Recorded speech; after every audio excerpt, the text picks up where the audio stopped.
Hello, Internet. It's me, Max Landis. I keep getting these things on Twitter. Thank you for Wrestling Isn't Wrestling. Thank you! Jesus fucking Christ, the response has been amazing. So many of you have had really smart things to say about it.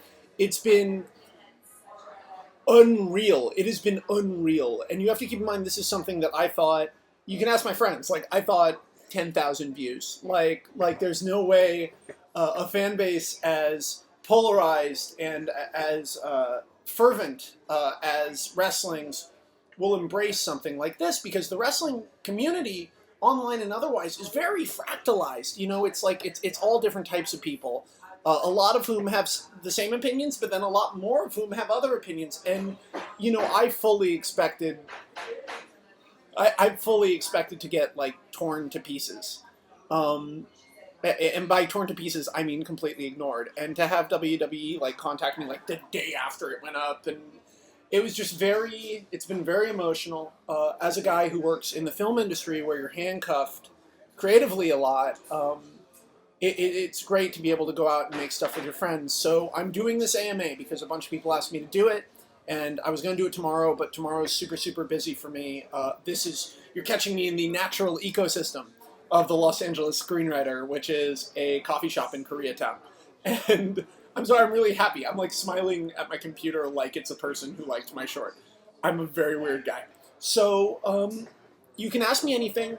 I figure there are going to be a couple of questions right off the bat that I'll answer in here. Number one, why was it girls? It was girls because it was incredibly important to me to divorce it visually from the iconography of professional wrestling. Wrestling isn't wrestling. The shirt contains no wrestling. There's barely even any fighting in it, and I wanted to show that the stories hold up no matter what format. And I'm lucky in that I have a lot of really cool, talented female friends. Question number two, will I ever work for WWE?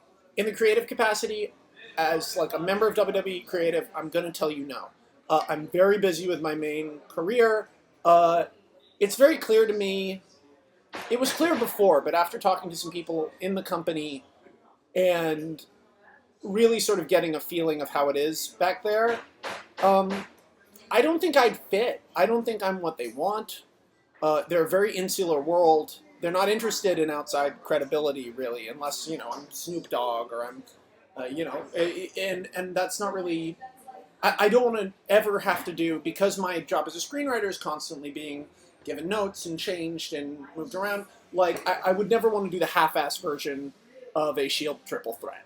I would never want to do the half-ass version of Daniel Bryan versus, I don't know, Brock Lesnar. I would never want to do, you know, Dolph Ziggler as a champ who world champ, everyone perceives he's weak, so he's a target for everyone, so he has to defend the title every week, multiple times a Raw. Like, these are all cool, like, ideas. Or what about, like, if the Divas Championship got thrown out and the European Championship was brought back, except for a woman won it in the first match, and so suddenly women could compete for this title, not against men, but they were competing for like a legit title with a long lineage, and the first woman to win it would have been the first person to win that title. Yes, I'm just like you. I'm just like you. I have ideas for the show, but I'm just a fan. And one of the things that's interesting about wrestling is, you know, you see wrestlers in interviews say stuff like, you don't get it, you're on the outside. Some wrestlers really resent people using insider terms like mark and heel and turn and heat and all these terms. But the truth is, if you watch the show with any degree of intelligence,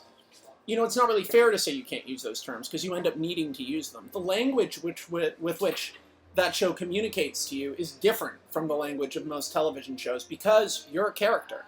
You, the audience, are a character on screen. And I was going to talk about that in Wrestling Isn't Wrestling, but Wrestling Isn't Wrestling said enough. Okay, so I might do something for the network one day if I can figure something out and if I have time and if they want me to do it. Like, I don't know what that would be because, you know, their tastes are very, I don't want to say different than mine, but they're different. But the final question is, am I going to do more wrestler storylines? Probably not. I make these, I don't know if you've seen my Superman one, but I make these primarily because I love making them, and I'm always trying to say something else about what I'm making on a story level. And that in Wrestling Isn't Wrestling, I'm using Triple H because I think he's the Macbeth of professional wrestling. The point of Wrestling Isn't Wrestling is that story is good and that wrestling tells good stories and that it's a unique medium that's special and compelling and it has something nothing else has. And that was what I wanted to say with that short. Not, I'm a big fan of Triple H, which I am. I enjoy his work. I think, despite what you might take away from the short, I think he's one of the all-time greats. I think beating Triple H, when it's followed up on with storyline, helps people. I think he's the gatekeeper in so many ways, and that role is just as important as any other role in wrestling. Always when you can trace a character back to their archetypal roots, like Brock Lesnar as a dragon that needs to be slayed, or John Cena as a white knight. Once you look at it in the tropes of great sort of mythic storytelling, wrestling really changes. Daniel Bryan is the underdog. I have talked way too long. But those are... I hope I answered some of your questions. But the way this is going to... Oh, Jesus. I really fucked this up. But the way this is going to work is the highest voted questions I'll answer, just because I'm super busy, and if I get a shitload of them, I won't be able to answer them all. But if you see a question, that's your question. I'll answer it to the best I can. If stuff's secret, like I can't tell you, like when are we getting a trailer for American Ultra? Probably, I don't even know if Squared Circle knows what American Ultra is, but I'll